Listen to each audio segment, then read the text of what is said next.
Today we're going to be talking about the all-new Koenigsegg CC850 and why you should buy one, if you could.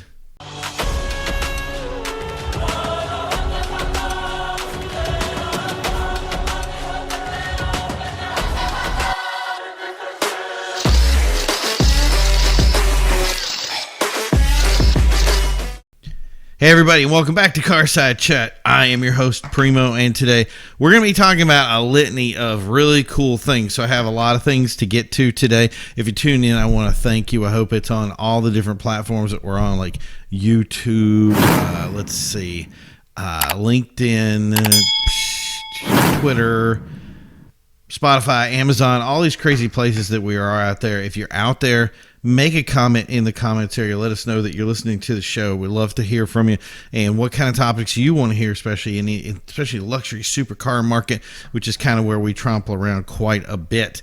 So that's the thing that was huge for us recently. Is there's been a lot of shakeup, a lot of basically legislation that has passed. Massachusetts has passed their bill saying that no internal combustion engines will be sold in the state past 2035, I believe the date is. And then that was something that was an executive order before. Now it has made it to something more solidified. So that's really shaken up everything. And now we see California, I believe, is following suit with their legislation that's saying basically the same thing. I don't know if there's going to be a pushback to this. Nobody's ever said anything about any kind of pushback, or if anything will be said about what you can and can't buy. It's obviously some of these grids, they've said, cannot handle the load of just being that way. And I don't think it's going to happen overnight. But it really does bring to the point of what we're going to be discussing today, and some of the cool cars out there, and what works and what doesn't, kind of thing. But yeah, the other thing I wanted to tell you is we do have merch in our merch store. We have shirts. We're going to be adding some more stuff to that soon. So yeah, if you have something, make sure you head over to executiveautomotivesociety.com, which is our main website. Just check in there, see some of the stuff that we have. Our past shows are there. We try to keep everything together. Unfortunately, some of this is going to be visual today as well. So some of you people that are listening on the podcast side of it may not be able to see it. Remember, there's a visual option on Spotify and also on YouTube. So yeah, just head over there. So the other big news that we had was it should come to no surprise by now. I think most people know that the Charger and Challenger platforms are being canceled by 2024. I guess for some reason Dodge thinks that consumers want that at the end of it. They had a great program called Jailbreak that allowed you to basically customize these vehicles in ways never seen before, which I think was really great. And we can see the Challenger and Charger platforms, Hellcats, all that stuff really were making a huge stir, and they were showing up at great events like some of the exotic car and supercar events. They would show up and definitely take on cars that, much more expensive than themselves, and doing a really good job of it. So it's going to be unfortunate to see them go by 2024. But that was the question, is what that they plan to replace it on. So this was the car that came up. A lot of people were really excited about this car and what it represented, because I guess it looked good. But that's the thing is it's a plug-in hybrid. The plans on it seem to be completely electric.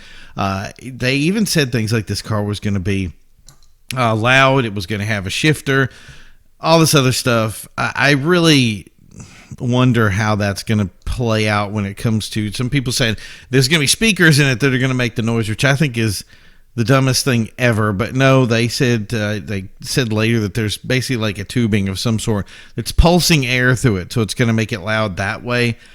I don't know. We can't make this stuff up. It's just too crazy. Like it just sounds like the dumbest idea I've ever heard in my life.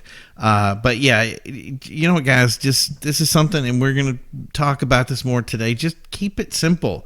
Like, design the car, make the car, give people the option to buy different ones. Just mothballing the car, and that people I think love, instead of stepping it up and then going to this other car and saying that it's going to have a manual transmission, even though the manual has no use in the car, and then putting in air pulses to try to capture something in the noise level.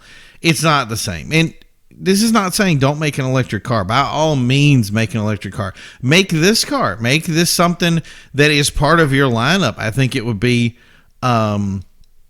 amazing, because it would make people want to see different options for their vehicles. Just that's the thing is I like the idea of the options, and I think that the power of what you had in your brand before, now just kind of pulling the rug out. It's this car really did made a big stir from it. It's exciting because this is what people thought was going to be the actual car, but it still makes me think, who's going to trade in their Hellcat that they designed personally to move over to this car, which doesn't have the same kind of excitement to it. But the reality is we're going to find that out down the road, and that's going to be something that I'm really looking forward to. Just a couple of days ago, the Porsche GT2 RS Clubsport 25 was unveiled at Porsche Nashua. It actually bears the name of Porsche Nashua on the back. This is a special edition customer race car. It's number 3 of 30. Only 5 of them will make it to the U.S. out of the 30 that will be made, but it is a very cool and spectacular car. This was special built, celebrating 25-year collaboration between Porsche and Manthe Racing. It carries the 3.8 twin-turbo flat 6 that makes somewhere in the range of 700 horsepower, and that goes to a 7-speed PDK transmission that everybody is very fond of. This is the same that's in the GT2 RS already, so it's not like a new engine, but there's a lot of aerodynamic changes that were made to the vehicle to make it even more race friendly. It comes complete with the adjustable suspension and the very cool and stylish swan neck rear wing that I think every car that plans on going fast at all should have. And yes, this car will race. It has gone to a buyer that is actually planning to race it. Their whole thing was building together to make this purchase so that he could have this car.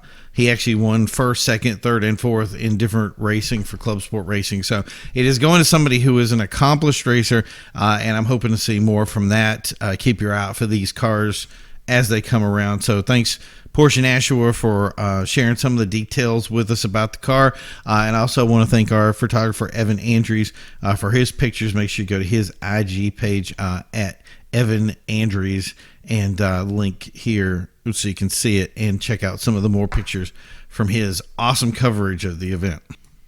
So the topic and the main one today, and the reason we're here, is the Koenigsegg CC850. So what was the plan for the CC850? Well, it's the CC8S successor, and that's come a long way because that vehicle came out in 2002, and it was quite a crazy car. Many people, I think, know it from the Top Gear show, and at the time it was making 650 horsepower. I think it even made a record for the highest ticket when it went on Gumball. That thing was like $250. In fact, the ticket, I was kind of shocked that it wasn't as high as it was because he was going 250 some miles per hour. But yeah, that car definitely made waves, and the more it came out, the more it was exciting us, the more we wanted to see more from Koenigsegg. One thing I really loved about that car was it really showed how simple is best, and it let them make the car statement that it did. It didn't try to promise anything out of the ordinary. It didn't go crazy. It just said, turn the key and go. The interior of it was very stylish from the standpoint of it had been something that we really didn't see before. But like, again, it was very simple, very straightforward. You get in the car and you drive. And the CC850 really does a great job of feeling like it's a step up from that. And the first thing you'll notice is the larger wheels, but it's way more than that. The 50 in the name comes from making 50 cars, but I think it's more of the idea that Christian von Koenigsegg, the creator of this car, it's his birthday and he's 50 years old. So that's going to be it, 50 cars total. It also has very similar features to what made the original CC famous. It has the doors that come up that really made it famous. An active arrow wing that the CC8S didn't have. And the tasteful flag on the wooden shifter, I think, is awesome. And the little touches that this car makes really shows you how far Koenigsegg has gone in its I guess effectively a short career. It's actually been a lot longer than we think, being in a 2002, and I think they started making their first cars in around 98 or so, but not obviously production wise. But that's when they basically just started off, and a lot of stuff came out of that era that really was a big deal. So that was a huge time to be a car person. But yeah, Koenigsegg came out of that. Christian did put a wording on environment with this vehicle, but you wouldn't know it. The vehicle has a typical combustion engine. On pump gas, it makes 1,185 horsepower, but it's designed for E85, and that steps it up to over double what the original made at 1,385 horsepower, all while weighing a couple pounds over 3,000. And that is really impressive for an awesome car, and I think it does really well. So you want to go to the pump and use the regular gas, you can, but it's really mastered at that E85. And me personally, if I had the access to the E85, that's exactly what I would run through the car. I think it would run a lot cleaner. I think it would run very well. And that power is just incredible on tap from a car that just you want to get in it and drive. And the pictures of it alone, I mean, it's just so exciting to see it. But the real key feature of this, and the thing that I think excited everybody, was the transmission. And it was something when I first saw it, I was really skeptical about it. A lot of times people get a little bit weirded out by things like e-gears and those. There's no clutch pedal and there's no activation, so people don't realize that they really are manual transmissions, just electronically controlled.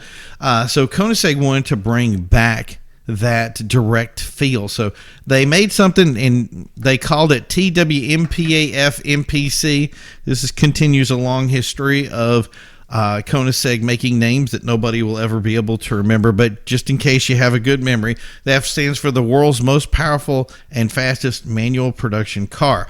That really went to the manual side of it, but it really encompasses the whole entire vehicle, and I really think it's an acronym that sticks. Now, what makes this so special is this has 3 pedals.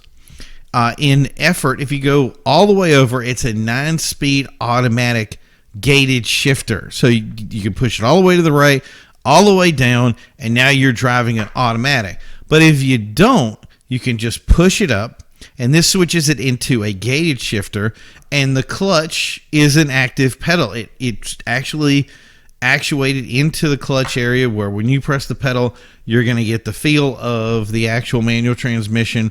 The only difference is when you go into that gated, you only get 6 speeds. So you're thinking it's a 9-speed. How do you get the 6 speeds out? Well, instead of selecting different gearing, you select different driving modes. So if you want to be a casual driver today, you can set it to casual and it will use the casual gears, and then you can set it to be more aggressive and it'll set the aggressive gears. And I don't know, the more I read into this, Koenigsegg just nails it. They really do. Every time they bring something out, it really does excite me in ways that I just could not imagine. Like, where are you taking this? Not only is this an E85 1,300 horsepower car, but here is a 9-speed transmission gated with an actual clutch pedal that if you don't want to use the clutch pedal, you don't have to.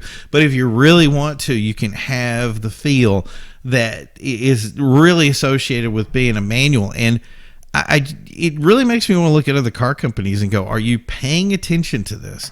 So how much is this car? So if you wanted to buy it, well, our sources say $3.65 million to start. I'm sure a lot of times if you've done anything with these basically bespoke vehicles, you will have noticed that sometimes prices like that don't even come with wheels. They don't come with seats. They don't come with all sorts of craziness. So I think $3.65 million is definitely going to be on the lean side of things. It'll definitely go up based on how the people build their cars. And this is one of those cars that really can build it to whatever you want. So I wouldn't be crazy to think that one of these cars is $4 to $5, maybe $6 million to buy a car with all the crazy fixings to it. It comes off of the ESCO model, so a lot of the trim pieces, I'm sure, from that model can actually come over to the CC850. And if it does, that just leaves it more open. And I mean, that's the thing is if you have the millions of dollars to spend on this car, why not go out? The real sad part of that is that there's not many that are going to be out there, and it's like you want to be able to see that. What are the different options in that? You only got 50 people that are going to choose these. How are they going to build them? So we'll have to see. Chances are people who purchase these they'll go into some sort of collection someplace, and they end up disappearing for I don't know how long, and people go, hey, remember that car? Like, yeah. Well, how much is it worth now? Like, yeah, like McLaren F1, I think the last one sold for like $12 million. So yeah, it'll be something like that. But the thing big about this is Koenigsegg has showed once again that it knows what buyers want, and not just Koenigsegg buyers. All the buyers out there that are any kind of automotive enthusiast or even automotive people in general, if you have any sort of automotive blood and you drive your car with anything other than just getting back and forth to work, this seems like a car I'd want to buy. Simple, stylish, nothing fancy, just results. And what makes me really sad about this car is that it'll be too expensive for the typical enthusiast. Most people aren't going to be able to afford, nobody hardly ever is going to be able to afford $4 million for a car. And that's the thing is it's just sad because I keep hearing what the enthusiasts want and what people want. And what we're getting is we're getting basically canceled Hellcats, canceled cars. I'm sure the Camaros will be following in suit. All different models are going to be, falling by the wayside, and we'll move to something different. While here Koenigsegg is making a car that they even admitted was hard to get into the environmental programs that were out there. And they even said part of that being manual transmissions, making it more and more difficult to overcome those environmental concerns. And that really is the problem is that the legislation is kind of hampering the style. But here it is, Koenigsegg making something with E85, making something with a manual transmission, and here's something that fits in with, okay, you want to make regulations. We made a vehicle that fit all those regulations. The problem is it's going to cost you $4 million. I really think a typical enthusiast, I think in some ways they actually deserve this car. And I just wish other automakers would take notice. I mean, remember the reason the Koenigsegg has done so well is that it's a no-frills thinking car. I mean, most of my favorite cars just do the job, and that's exactly how they are. No frills, do it, get us to work. I mean, in today's world, you let the phone play the music. You let it handle GPS. The car just needs to relay the information and play it through speakers. Instead, let the car breathe and perform. And I think that when buyers will truly be happy when they get that, when they aren't spending thousands and thousands of dollars on basically a numb car. And instead, Koenigsegg is giving us a car that does exactly what any real car person wants. It does just that. It just gives you the performance side of it, gives you the technical stuff with the transmission, with the engine, with the feel of the car and the driving experience. And I think that anybody who would watch something like that would thank them for it.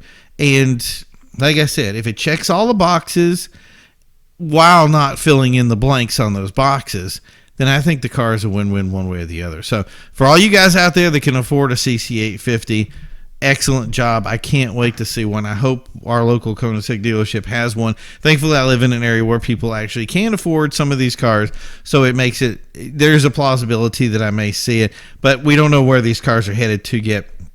And I haven't asked Koenigsegg yet, so hopefully they'll let some of us know, or maybe we'll see one and go, ooh, there it is. So, and when we do, I'm hoping to basically get a good coverage of it and show you guys off and show you what it's like. So thank you guys for tuning in today. This has been, I don't know, we didn't do a big show today, did we? I don't think it was that long. Yeah, so we've been about 20 minutes long right now. But yeah, that's the thing is I wanted to be able to put this car out here, let you guys see it, and understand exactly why we appreciate it so much and why it is such a cool car. So we're going to do some more reviews down the road. We're going to see some others. I'm going to do some in-person kind of cars that we can see as well, and we'll see how that works out in the near future. We haven't done anything with the automotive experience much this year. We had the one show where we did the 360 view, and it didn't get a lot of hits. So I think we might want to move back to our old platform. But we have some people we're talking to, maybe doing something a little bit more advanced with that. But we definitely have access to a ton of crazy cool cars out there. And that's the thing is if you're one of those people that, are out there with friends with us and want to get involved with it, or you have a vehicle you want us to show off, basically get in touch with me, let us know, and we'll talk to you about it. So thank you guys for tuning in. Remember, don't forget to hit like and subscribe. Don't forget to hit the bell icons. Don't forget to hit the follows. Do all that information. Let us know in the comments what you think about the CC850, and share this video out to all your friends. Thank you for your time. We'll be seeing you next week. And as always, keep on rolling.